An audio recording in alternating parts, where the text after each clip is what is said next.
Hoy vamos a hablar de un error. Uno que parece chiquito, casi invisible, pero que, ojo, tiene el poder de tumbar por completo un estudio estadístico. Y no es un tema académico, ¿eh? Esto puede afectar desde políticas públicas hasta decisiones de negocio multimillonarias. Así que, bueno, empecemos a ver de qué se trata. Pensemos en esto. Es como una falla que se esconde detrás de los números. No la vamos a ver en un gráfico de barras ni en una hoja de cálculo, pero sus consecuencias, son gigantes, porque claro, cambia totalmente cómo leemos los resultados y, por ende, las decisiones que se toman a partir de ellos. Y para que esto quede súper claro, vamos a usar un caso práctico. Uno que seguro nos suena a todos. Un problema con el transporte público de una ciudad.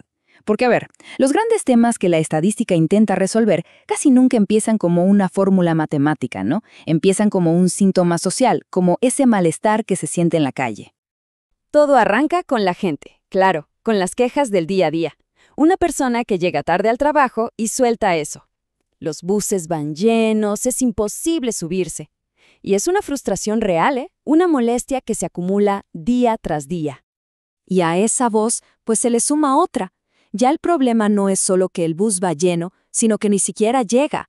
La espera se hace eterna y la gente, lógicamente, empieza a perder la confianza en el sistema. Y luego, ¡pum!, aparece otra capa del problema, la equidad. Hay barrios enteros que sienten que simplemente no existen para el sistema de transporte. Y ahí es cuando un problema que parecía de logística, de buses y horarios, se convierte en un tema de justicia social. Lo que empieza como quejas aisladas, de repente escala. Y escala rápido. Los noticieros locales lo levantan, empiezan a aparecer videos virales en redes sociales mostrando el desastre y, como es de esperar, la presión sobre las autoridades se vuelve insostenible. El síntoma social ya es un problema político en toda regla. Entonces, con toda esa presión encima, las autoridades tienen que reaccionar. Ya no alcanza con decir «estamos al tanto». Necesitan pasar de las anécdotas, de lo que dice la gente en la calle, a los hechos, a datos duros. Necesitan entender qué tan grande es el problema para poder dar una respuesta seria. Y, lógicamente, deciden encargar un estudio.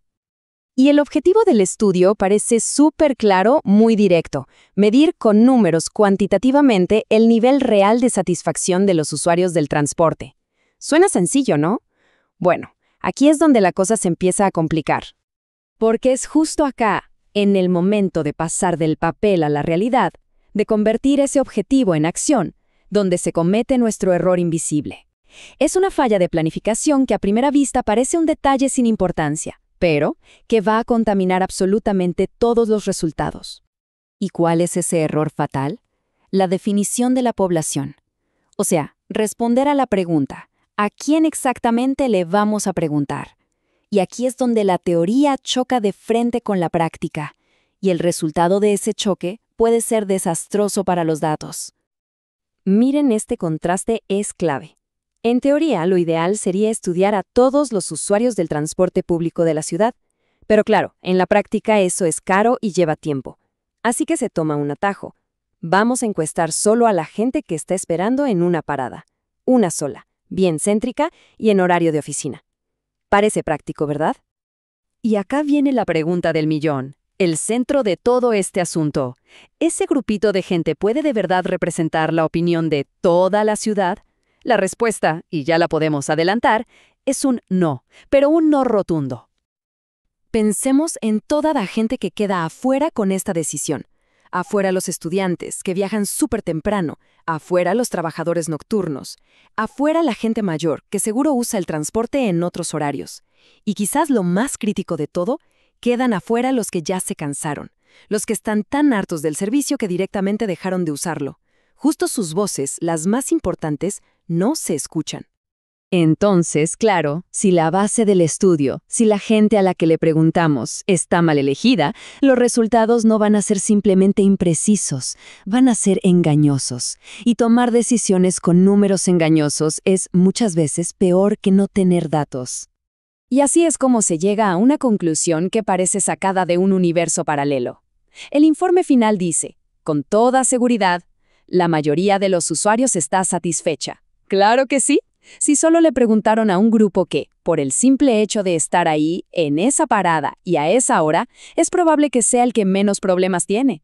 Y esta conclusión, que está totalmente equivocada, activa una cadena de consecuencias terrible. Primero, el informe no refleja la realidad. Segundo, las autoridades lo usan como excusa perfecta para no hacer nada. Ahora tienen datos que los respaldan. Y tercero, el problema de fondo no solo no se soluciona, sino que empeora, y la gente se frustra cada vez más. Todo este ejemplo nos sirve para llegar a una lección que es fundamental. Nos obliga a dar un paso atrás y a preguntarnos, ¿dónde empieza realmente un buen trabajo estadístico? Y les adelanto algo, no empieza con las fórmulas ni los cálculos. Mucha gente cree que la estadística es saber usar un software o memorizar un montón de ecuaciones. Pero no, el verdadero punto de partida es algo mucho más básico, más conceptual. Todo se reduce a una sola pregunta fundamental. Y esa pregunta es esta, tan simple y tan poderosa. ¿A quién quiero estudiar realmente? Si esta pregunta no se responde bien, con cuidado, con estrategia, todo lo que venga después, no importa qué tan avanzado sea el análisis, estará construido sobre arena. Así que quedémonos con esta idea final, que es muy importante.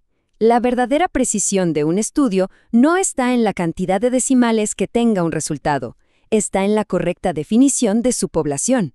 Si fallamos ahí, en ese primerísimo paso, lo que tenemos después no es estadística, son solo números que engañan, un espejismo matemático que en vez de iluminar el camino nos puede llevar al precipicio.